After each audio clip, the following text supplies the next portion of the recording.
morning. How y'all doing? I hope you're having a great day. Welcome to Dye With Me. My name is Kathleen, and I am the owner and dyer behind Noodle Yarn Co. Again, welcome to those who are here live, and also those of y'all that are watching this later.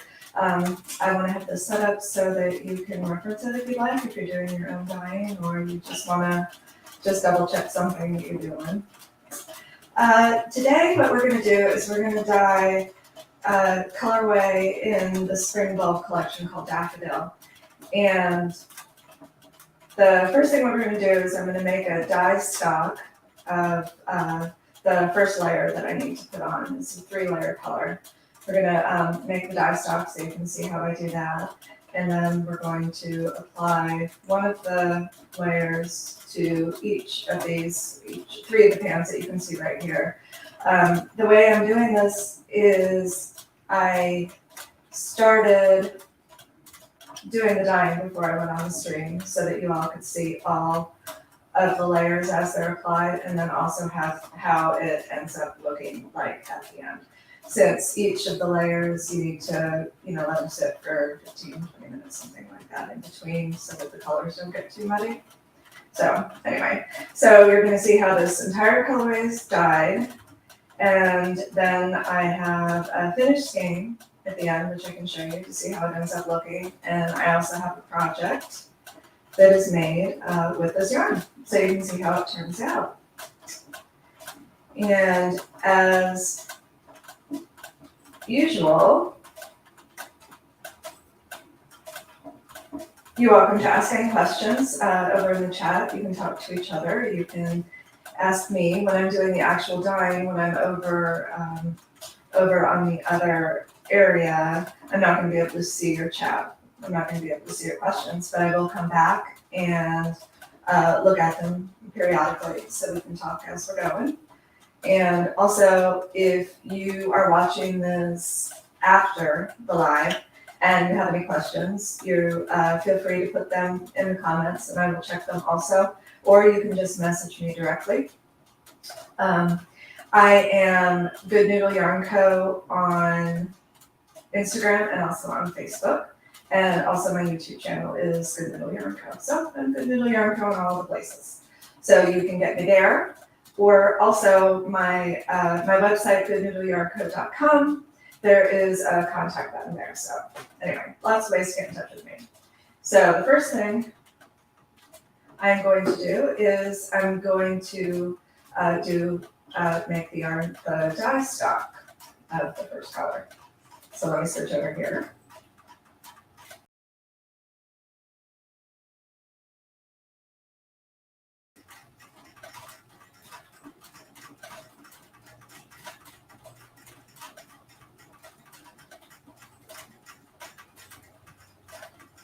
There we go, I knew we'd get there.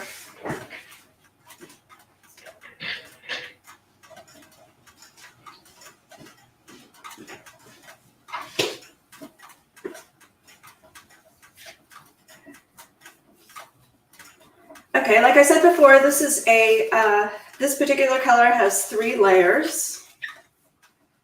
The first layer is a very, very pale, almost kind of barely there color. If you can see, this one right here has no color on it at all, and this one right here has that first layer on it. So it's this first color that we're going to make right now. In general, I make all of my dye stocks in a 1% solution.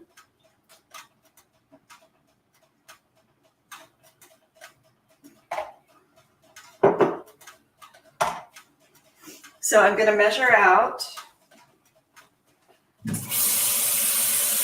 about 200 milliliters of water.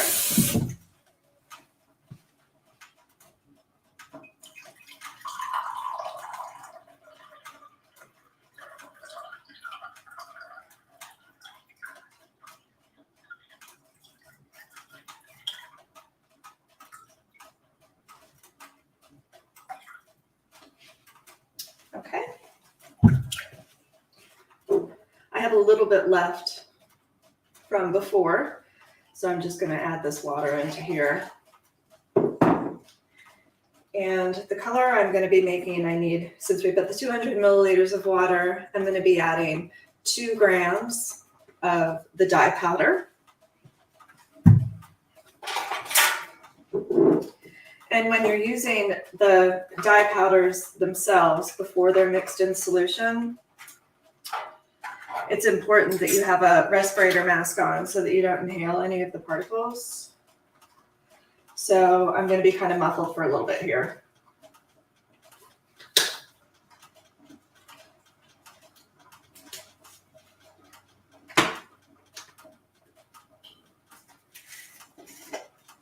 All right, so I'm going to measure out 2 grams.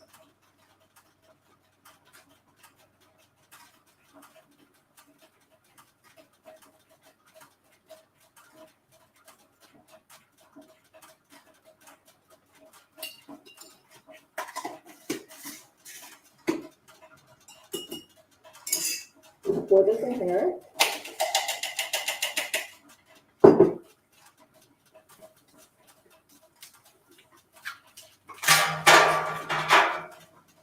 Okay, and once all the powder has hit the liquid, then you don't need to have your respirator on anymore. Just give it a little bit of a stir.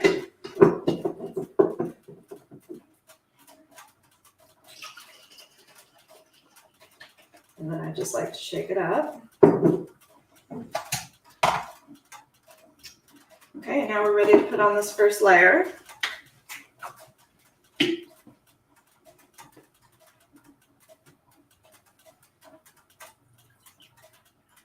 So I'm measuring out 80 milliliters of this.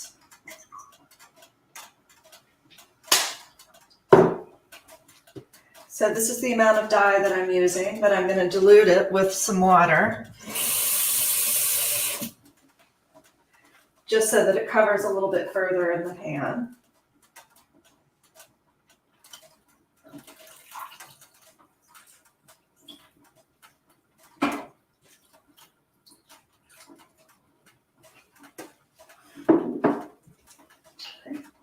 So I pour it low and I let it sit just a second, and then kind of push it back down under the water.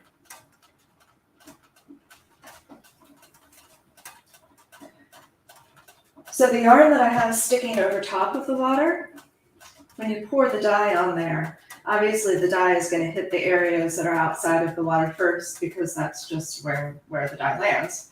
So those areas are going to be a little bit more concentrated with the dye, because some of it is going to set right away, some of it needs some time to set. So it's a little bit more concentrated on top, and then I push it down so that any of the dye that is still in there kind of disperses through the water, so that you're going to get a little bit here and a little bit here, and then also underneath the water, you're going to get a combination of those dyes as well.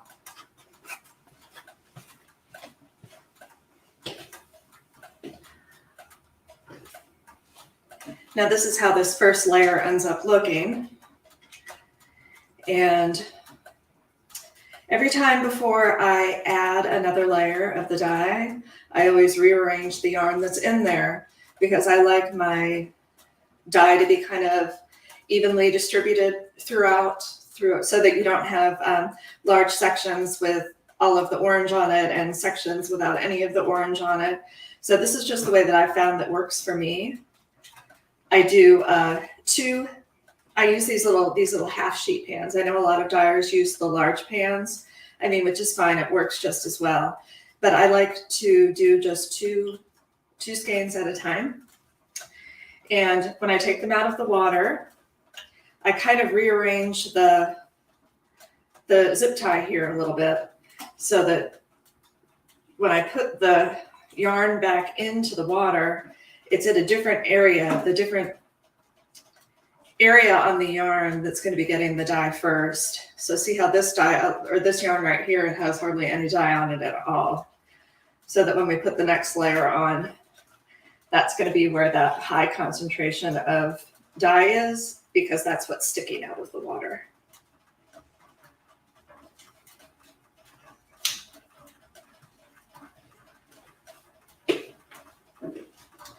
Okay, so this next layer, it's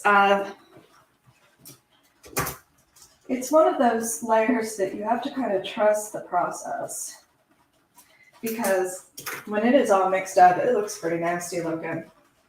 What I do, you can buy like this right here. You can buy the dye powders from Dharma Acid Dye. You can get Jacquard Acid Dyes. There's a couple different brands that you can get. And you can make a dye solution out of those like I did with this first stock. And straight up, I liked it the way it was when I was playing with it at the 1%. That's exactly what I wanted for this particular colorway.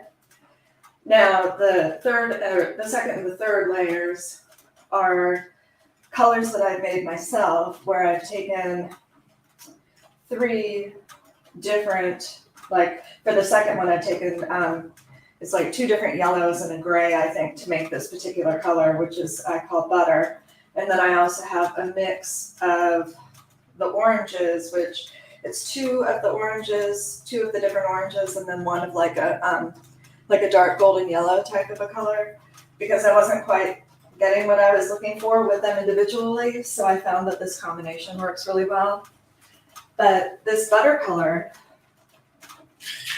it just looks really disgusting when it's all mixed up. But once it hits the water, once it hits the heat, it changes into, what I'm looking for.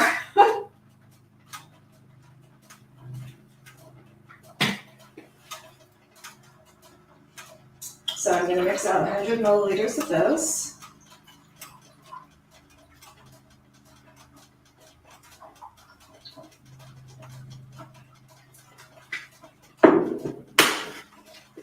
And I'm also going to dilute this with water.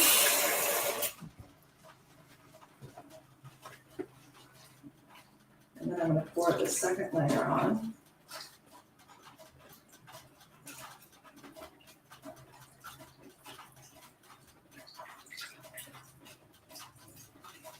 Which you can see is kind of a dingy brown color. But then if you look over here, you can see where that's turning into kind of this greenish, more of a greenish yellow color, which is what I'm going for. So again, I'm going to kind of push this underneath.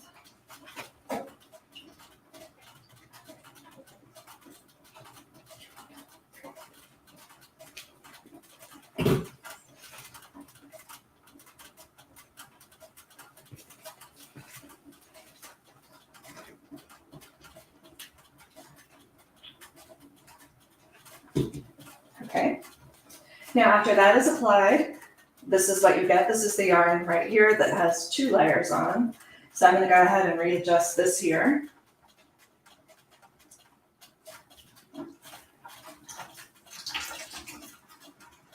Again, pulling up the lighter colors so that they're on top.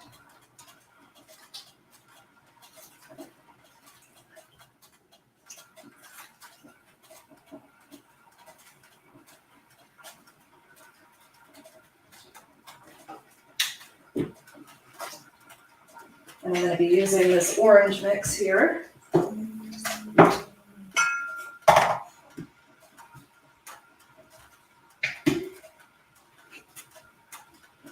Need just a little bit of this, about 20 milliliters.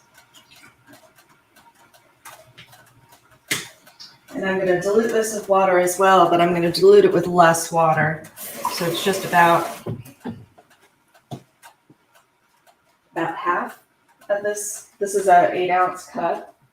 So I guess it'll end up being about 4 ounces of water.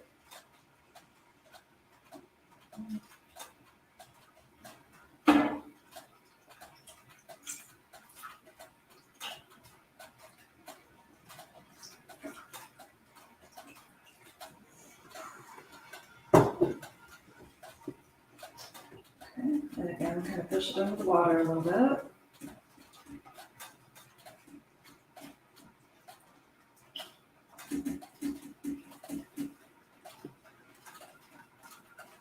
Okay.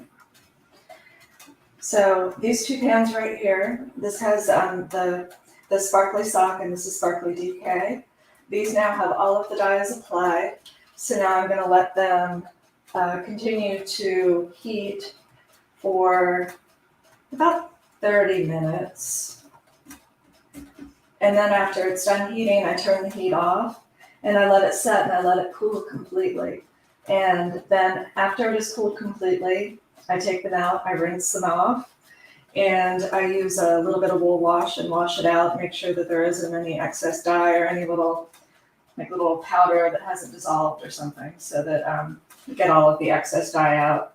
And then I spin it and hang it up to dry. And that is how I do it. Now these two right here, obviously those aren't finished, so I'll be finishing those off of the stream.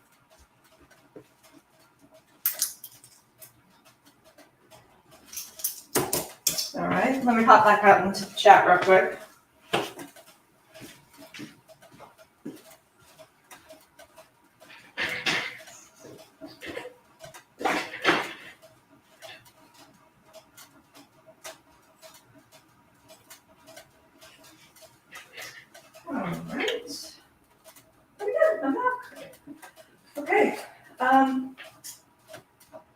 I'm going to show you what this yarn looks like after it's all done. This is Daffodil, which, like I said, is part of the Spring Bulk collection. And let's see, this light isn't quite right, but you can see right here, the lighter color, the lighter yellow, and then kind of the darker yellow, and then you can see little bits of the orange in it. You can also see kind of, what it looks like to me is like, you know, when kids are running around outside and they slide and they get grass stains underneath. That's what it looks like to me. And there's like a little bit of that. It's kind of almost like a little greenish yellow under there. So yeah, this is, that's what I think of every time I see this. Oh, hey, Kelly. Where do I buy my supplies? That's a good question. The bands, or the ball bands, is that what you're talking about, these things? I'll let you answer that. But the dye pans that I buy, I just buy those from Amazon. They're catering steam pans. You can get them in different depths. I think you can get a 2-inch, a 4-inch, and a 6-inch. And I like the 4-inch for what I'm doing. And I have the pans that you can see here, those are half sheet pans. And I also have whole sheet pans. Oh, the black thing's holding the yarn in the pans, gotcha. I get those from Amazon as well. They're reusable nylon zip ties. So, here, let me grab one. Actually, I can't because I don't have one, but anyway. But they're like zip ties, except you can reuse them. So once they get, I mean, I would say on average, you can probably use them like maybe 10 times or something like that. And then because of the heat and everything, they start to not like pull together. Like when you pull it up, it starts to unzip by itself. So, but that's what I use.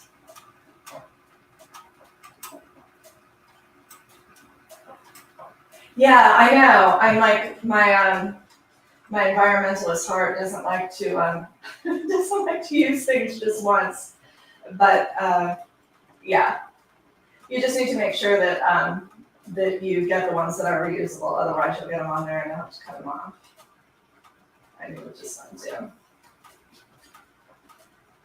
All right, let me show you the socks that I made from these. I actually ended up just putting them last to the heel last night, so these are still a little bit damp. But this is how it ends up knitting up. So you can see the lighter, kind of light, really pale yellow colors, and then a little bit of the orange that you can see in there, and then also this kind of this greenish color. Thank you. And I just stuck some extra yarn that I had left over. It's I think it's actually violet. It's in the classic rainbow mini skein set.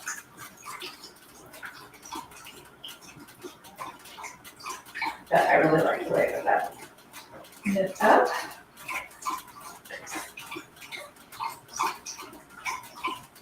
Thank you, Kelly.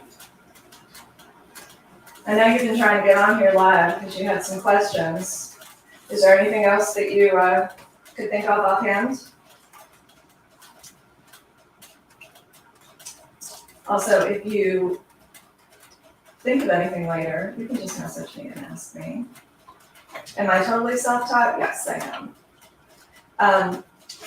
That's one of the reasons why I've been doing this, is because I found when I wanted to learn to start to dye, although there's some website or there's some dyers that are very generous with their information, there's not a whole lot of resources, right?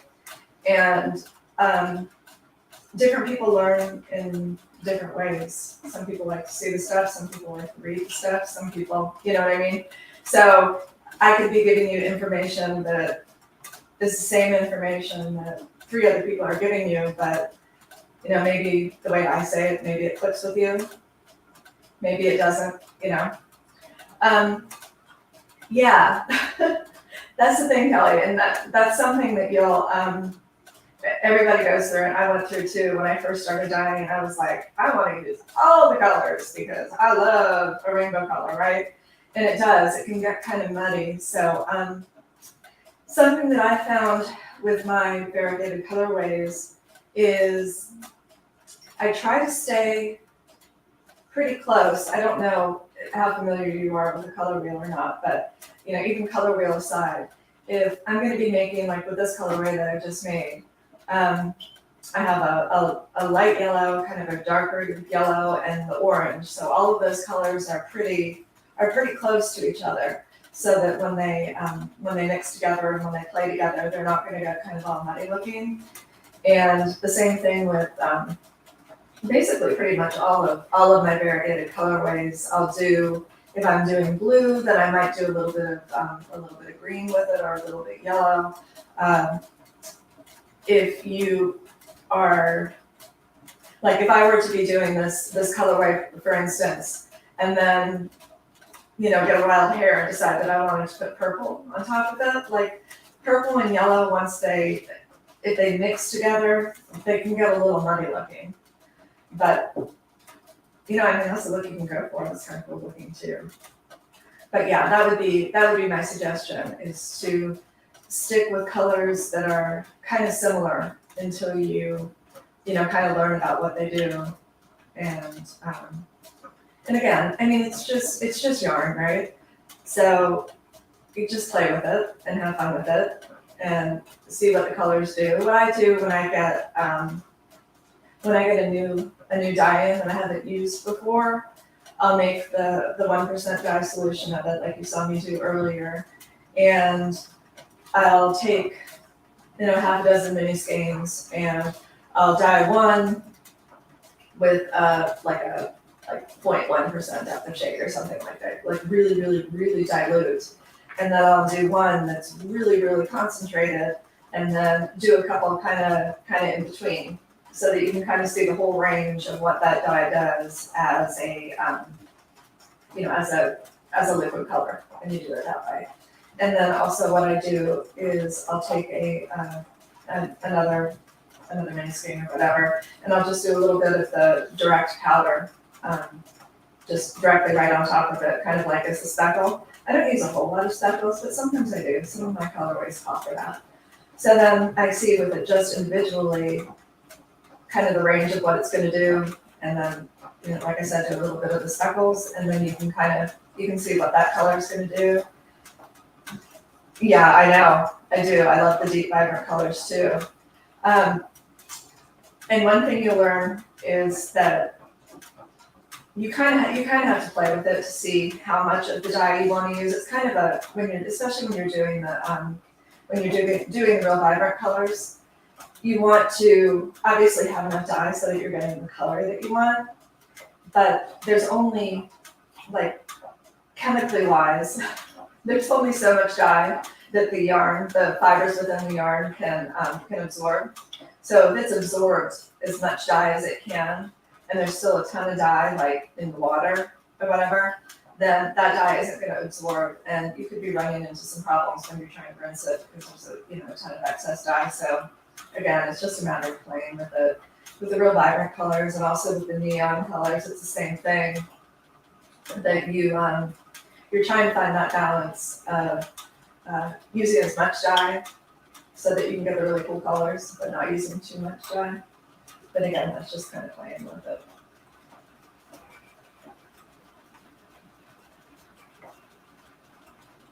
I'm assuming that you're US. Are you, where in our country are you?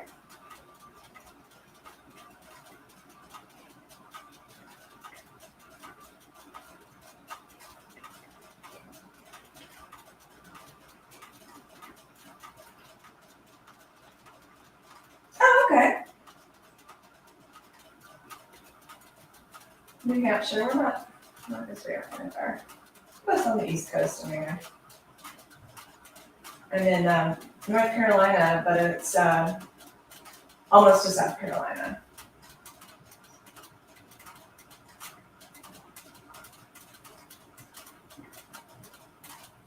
Oh, okay. I gotcha. I didn't even know that was your name. I know you.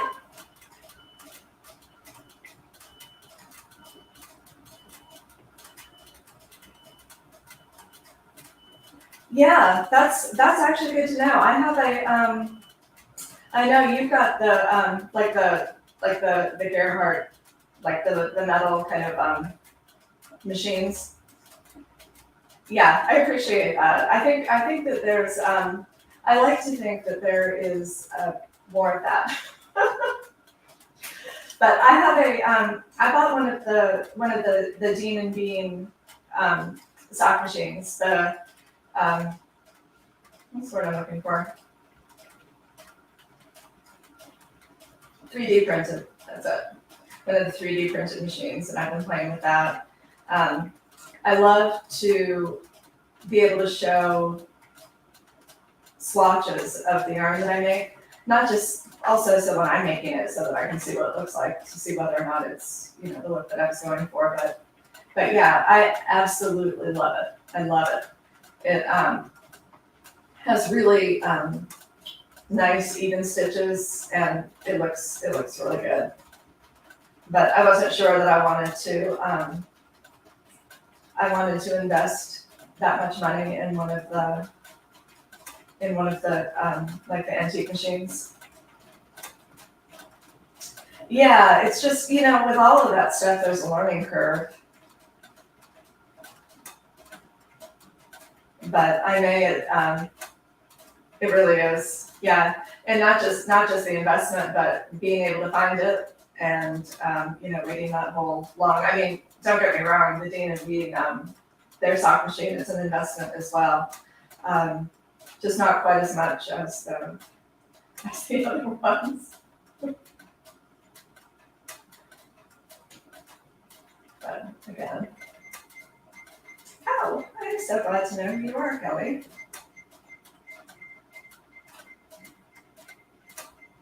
Oh, I think that's an alarm clock that I've got going on in the background.